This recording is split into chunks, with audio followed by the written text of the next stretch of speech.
Today we will be beginning with chapter 2b3,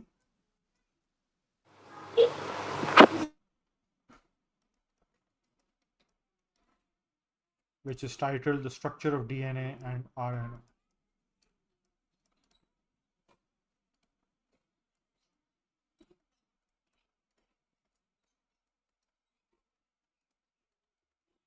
And this is a good tie-in to what we just covered. So we just went through talking about uh, mitosis and the cell cycle. And right, obviously one of the main features is the replication of the genetic material in the cell, which has all the information that the particular organism needs. And so now we're going to talk about that molecule, right? DNA and the RNA. And so these molecules are made up of what are called mononucleotides. Now, obviously, this chapter comes earlier in the book, mitosis comes later, but since we've covered it, I believe will be easier to understand. So mononucleotides are, right, an important biological molecule. We've talked about the other biological molecules, which are carbohydrates, lipids, proteins, and water as well, even though it's not an organic molecule, but it's very important for biology. And so then we've got mononucleotides.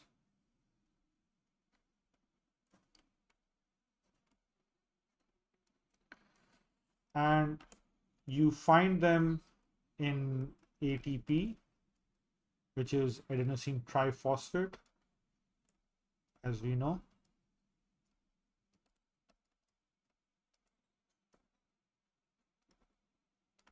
Right, and so you got the mononucleotide adenosine plus 3 phosphate groups attached to it, and that is the energy currency of the cell, or of all living organisms, in fact, not just the cell.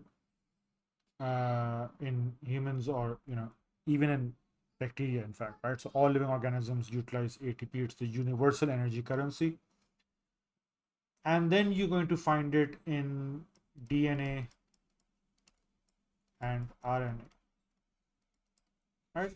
So what makes up these guys in general are three components. You have nucleotide bases, obviously. Then you've got a pentose sugar, right? So pentose meaning 5 carbon. And then you've got a phosphate group.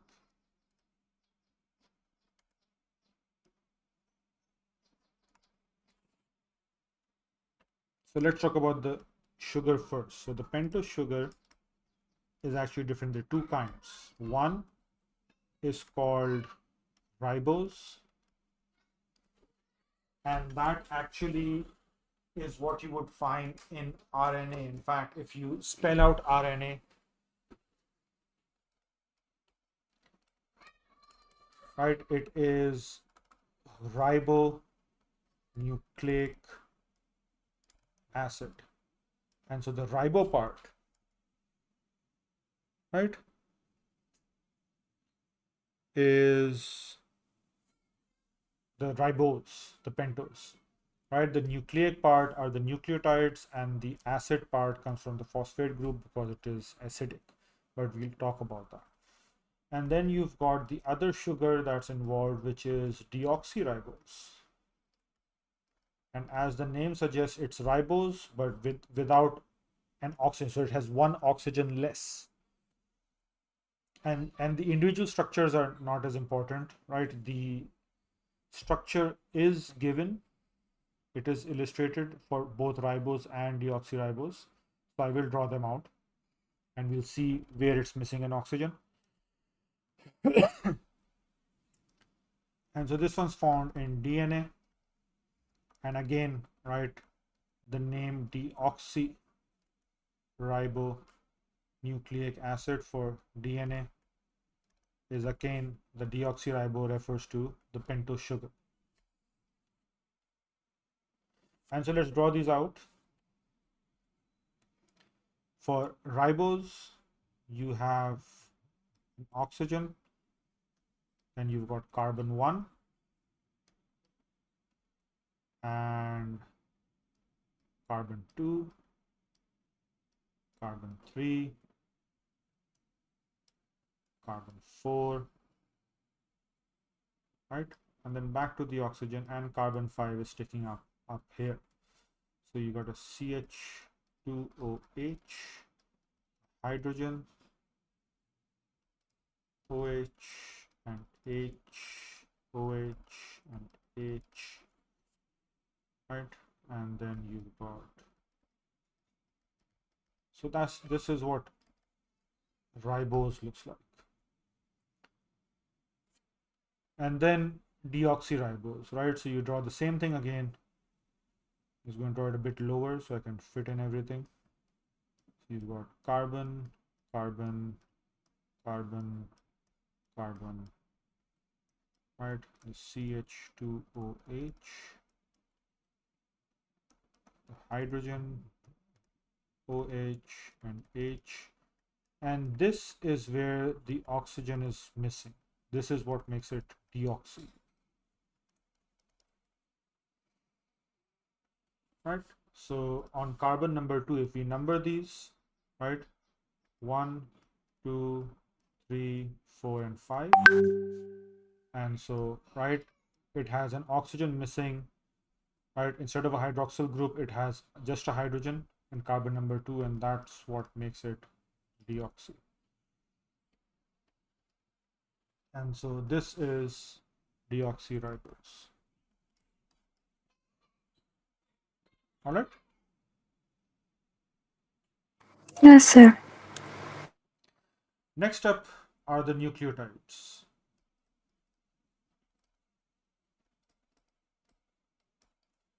So there again two types. One are called the purines.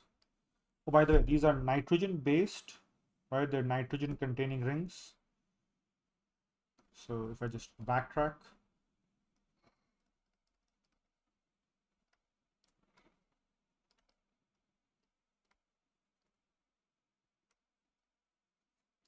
and that's why, right, the nucleotides are, right, called nitrogen bases as well.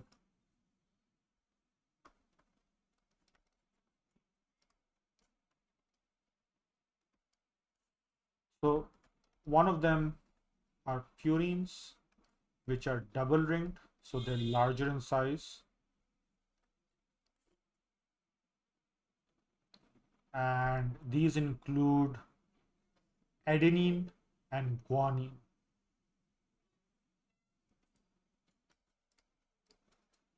And they are represented by the capital letters A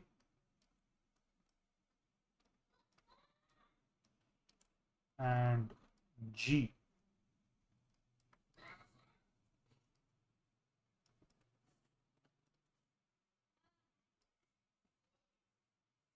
And then you've got the pyrimidines, which are single ringed. And these include thymine,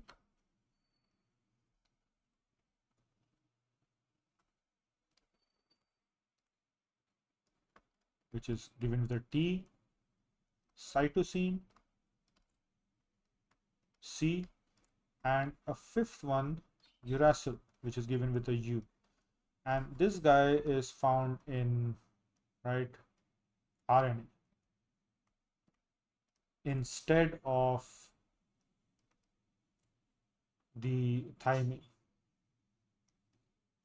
So in place of T.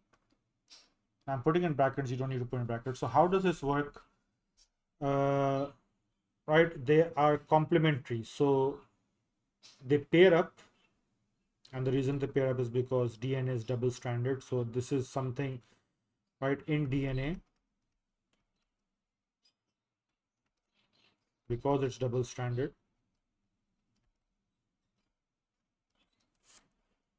right, these nucleotides from each strand pair up, and the pairing is specific, right? So you have purines pairing up with pyrimidines, but it's not random, right? It's even more specific. Adenosine only pairs up with thiamine, and guanine only pairs up with, oh, sorry, not uracil, but cytosine. That is the way it pairs up, right? And in RNA,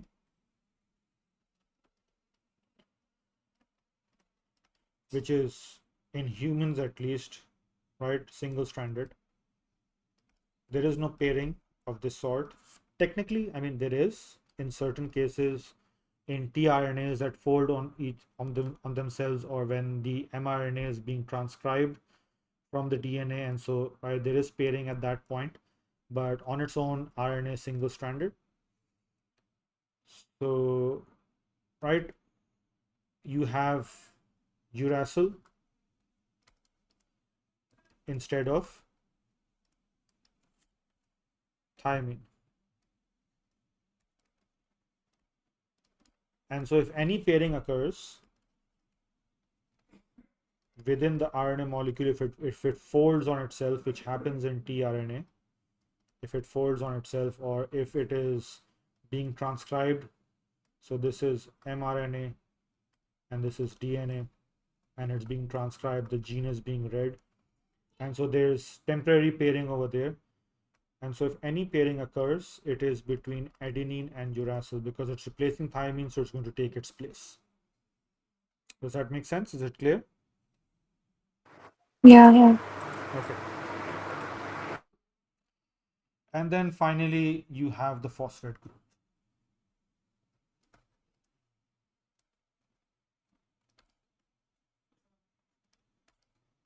Right, which is a PO4 with a -3 charge, right? This is not a charge, it's just showing a bond. Just a sec. So the phosphate group is acidic, right? And that's what gives DNA and RNA the acid name, right? So the ribo and the deoxyribo are the pentose sugars, the nucleic are the nucleotides, and the acid is the phosphate group. So they've basically taken all three of these components and then come up with the name of the molecule, which is very straightforward actually. Right? They sound very fancy, but if you look at it, right, it's very straightforward. So right, this is inorganic phosphate, right, and it is abundantly present in cells, especially cells that are dividing, because you need to replicate DNA, so you need all the components. And as I mentioned, they are acidic and carry a negative charge.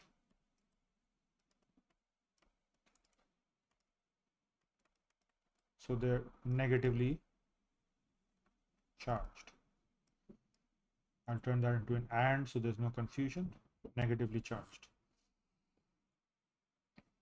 Now, to right form a single nucleotide base, right, two condensation reactions occur.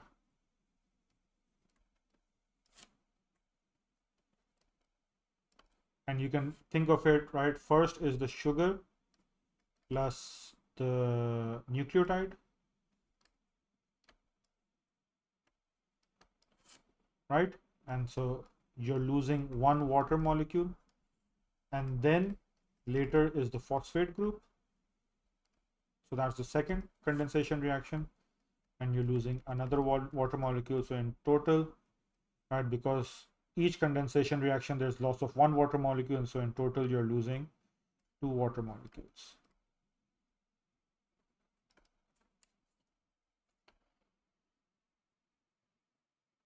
And so this is what a nucleotide looks like. You have the sugar, right, and you've got a phosphate group over here, so I'll shade that in, and you have the nitrogen base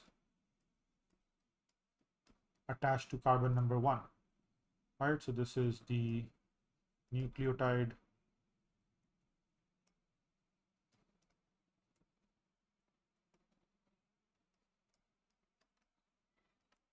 or the nitrogenous base. And so that's attached to carbon number 1. The phosphate in this case is actually attached to carbon number 5 up here, right? It's not attached to carbon number 4, it's attached to carbon number 5. And it is the phosphate group that actually helps link these individual nucleotides, right? So, right, there's a condensation reaction and the phosphate group links the mononucleotides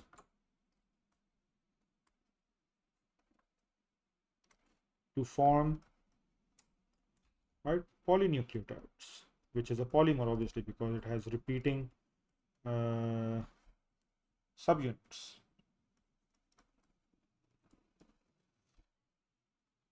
Right, and so right, these depending on whether right which of the nitrogen base they have can be end up being DNA or RNA. And so how that works is basically right, if I just continue over here, and so this is carbon number 3, and so you've got a phosphate group over here, and then right, it's connecting again to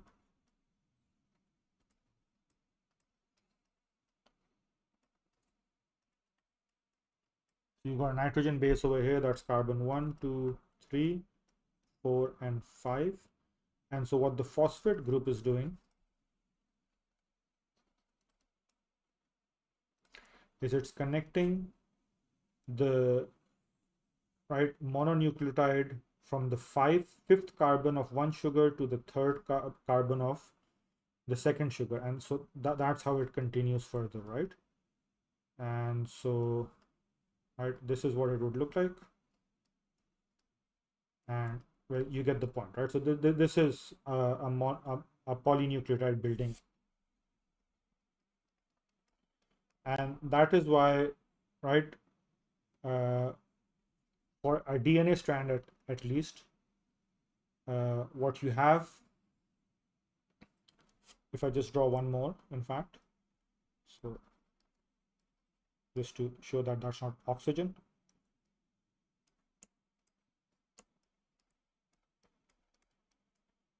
Right, and so this is the third carbon over here, and in this case this has an hydroxyl, so it has nothing over here and over here. So let's assume this is the entire length. That's not true, but still, right? So this is called the 5' end, right? Why? Because this is where the phosphate is attached to the fifth carbon and nothing else. So at one end it has a phosphate group, at the very end of the molecule, the polynucleotide, and at the other end it's called the 3' end, and that's where you have a hydroxyl group. Okay, so this and this details obviously given in the book, and so right, that's called the 3' end. And so right, the complementary strand, this is one strand of DNA, and then the other strand goes the other way, right? So for that one, the 5' starts over here, and obviously I'm not drawing the whole thing, and goes and has the 3' over here. So right, it's running in the opposite direction. So right, both of those together, I just draw it very crudely, and so you've got the base pairing,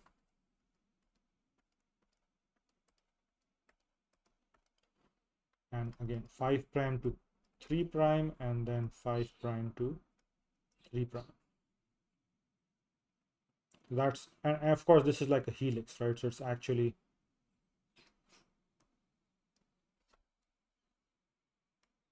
something like this. So it's twisting, Does this make sense? Yes, sir. Okay. Understand. Right. What else? So, right. So going back over here, these bonds, okay, that connect the two sugars are called phosphodiester bonds.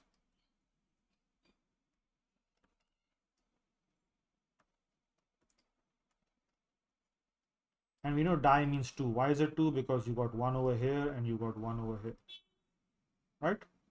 And so it's phosphodiester bonds that actually bring the nucleotides together, right? And in this case, right, with each nucleus, so we had two condensation reactions over here, but that was to build the nitrogen, base, the nucleotide as a whole, with the ribose and the phosphate group and the right purine or pyrimidine.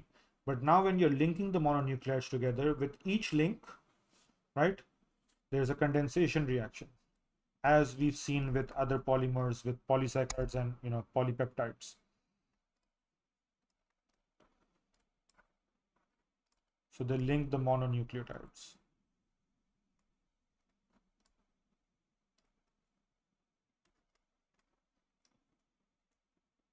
And of course, right, when that happens, there is loss of water for each unit that's added. Okay, what else? We've talked about the coiling when we talk about mitosis, so right, uh, we don't need to go into that. And right, the DNA is twisted in a helix, and they've got complementary base pairs, so we've mentioned that, right? So these are, I'll write it down, complementary base pairs. That's done. And am I missing anything? I feel like I'm missing something.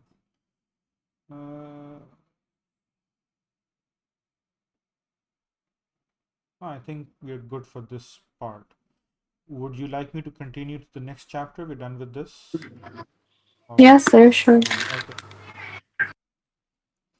So moving on to 2B4, and that's about how DNA works. That's what the title is. And here we're going to talk about the process of DNA replication and right semi-conservative right replication. So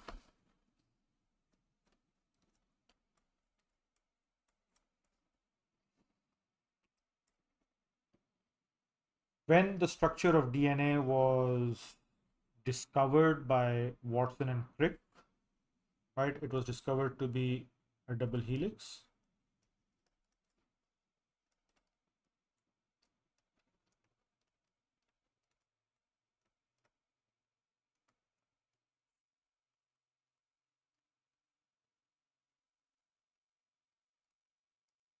And then, so the next question was, how does it replicate?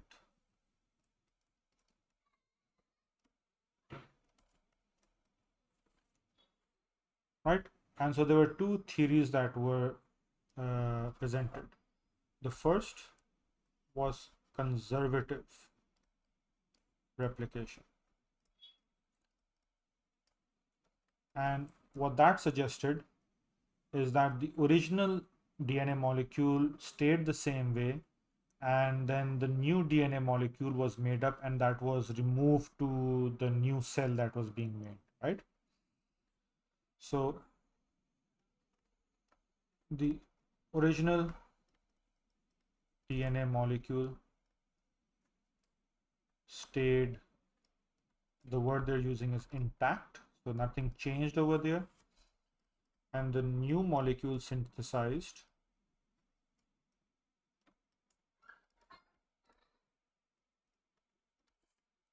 right, was separate, and that went off to the daughter cell. So one of the two daughter cells retained the complete original, the other one had a completely newly synthesized molecule. The other theory suggested semi-conservative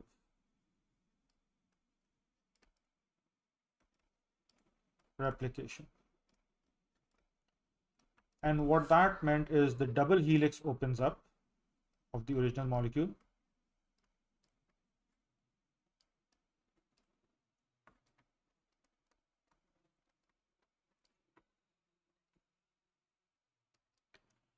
And then each strand of the original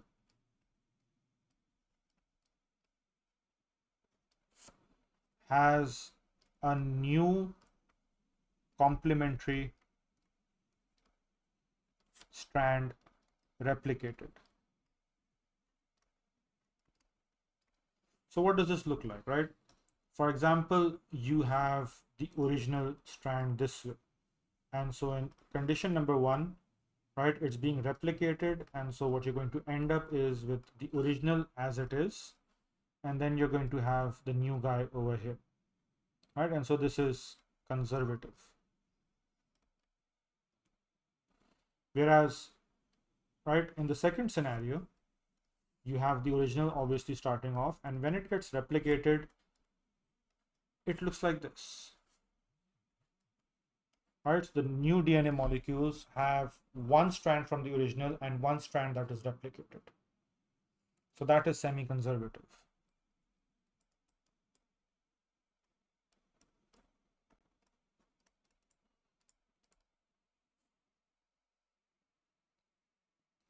Make sense? Yes, sir. Now, experimentally,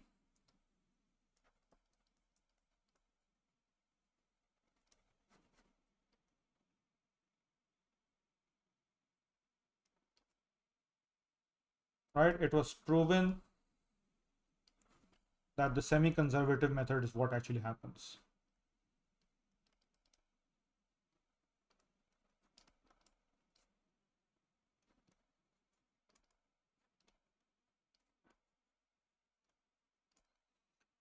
Now, what did they do for that experiment? Well, they used a radioactive isotope of nitrogen.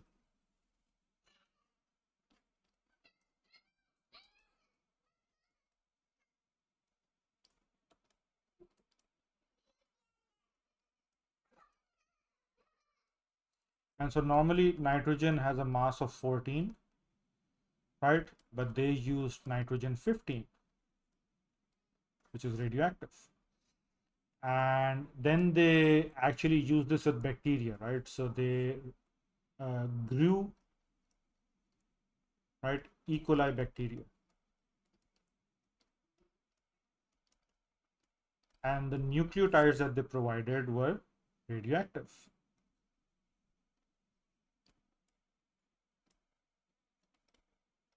In fact,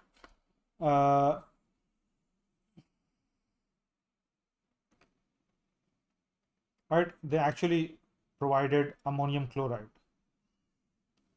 Right, so it's mentioned that they grew several generations of the gut bacteria Escherichia coli or E. coli in a medium where their only source of nitrogen was the radioactive isotope from ammonium chloride.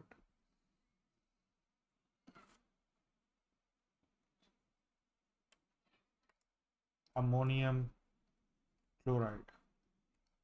So that's NH4Cl. I'm putting a 15 up here to show that the nitrogen is radioactive. And so they grew several generations. And so over time, what happened was that, right, all the DNA over time, right, over several generations, all the DNA had the radioactive nitrogen because they're nitrogen bases. Then they took these guys and they put them in, right, a medium with regular nitrogen.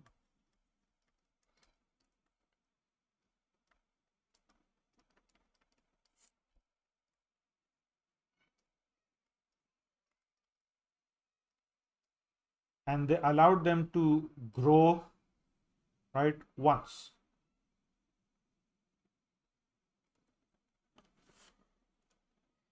And so allowed to reproduce. Now, right, obviously because the mass is different, the radioactive nitrogen, it's heavier than regular nitrogen, right? And so what they did was, right, they tested it, right, and then the DNA, right, they had, uh, you know, just a sec. So they tested and they would be like, okay, fine. So this is a chart. Let me change colors. So this is a chart. And they would have, right, if it's light DNA, it's going to show up over here. So light DNA, and that means it has the actual nitrogen 14. If it's heavy DNA, it's going to show up over here, which has the radioactive, heavier nitrogen. And if it's semi-conservative, then it's going to show up over here. So this is a hybrid, right? Which means half of them, for example, right, have the nitrogen 14, and half of them have, right, the other strand, in fact, I shouldn't say half, the other strand has nitrogen 15. And so then the weight would be somewhere in between. So that's going to be the hybrid. And when they tested it, they found, right, that it does, in fact, over time, right, the original. So let me just break this down. The original bacterial DNA, right, was all the regular nitrogen. So it was light in terms of, density or weight. Then this one that was grew out in the radioactive medium, nitrogen source, the bacteria grown in nitrogen 15, right? It was all heavy. And then when it was taken back in the regular medium, it was a hybrid. Why? Because now you've got a mix of 15 and 14. And so this confirms, right, the semi-conservative replication of DNA. Does that make sense? Yes, sir. Okay. So that was the experiment, that was semi-conservative. Now just the last bit, which is particularly short actually, is, right, how DNA actually replicates. In fact, in terms like, the process, not semi-conservative replication. So I'll use the heading they've given in the book, how DNA makes copies of itself.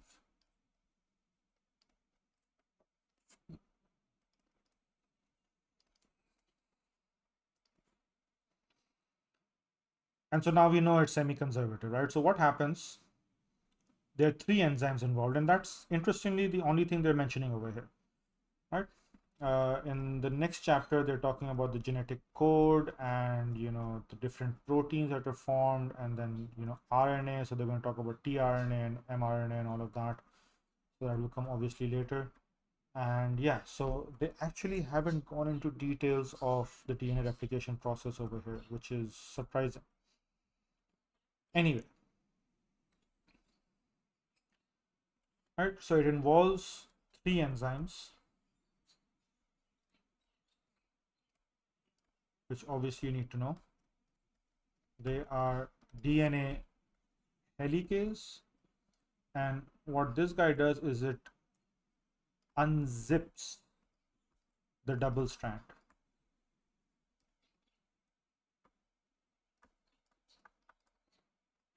Right, so you've got the double strand, and it sort of opens it up like that, maybe, right? And that allows access to the other enzyme, which is DNA polymerase. And what this does is it synthesizes the new complementary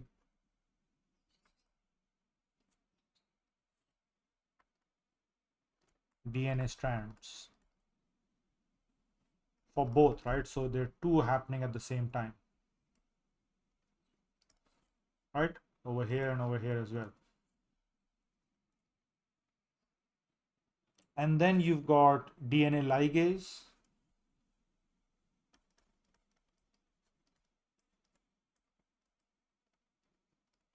And this, joins the new strands.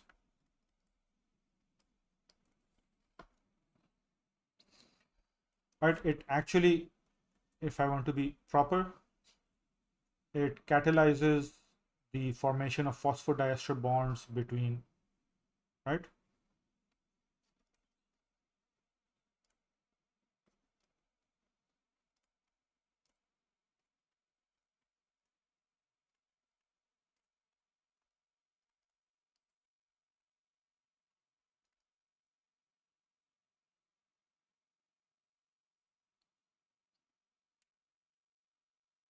And the DNA polymerase, right? So it's synthesizing a new complementary DNA. So obviously it's bringing in the nucleotide bases, the complementary nucleotide bases. And yeah, right, that's pretty much all there is to know, right? And if there's any minor detail that I've missed out, that's, you obviously, right, go through the text, and there might be some minor detail that I may have missed out, so you can, right, get that. And of course, reinforce the material as always, right? So keep up with that. Any questions? No, sir. And so we're done for the day. So I'll see you next time, inshallah. Inshallah, sir.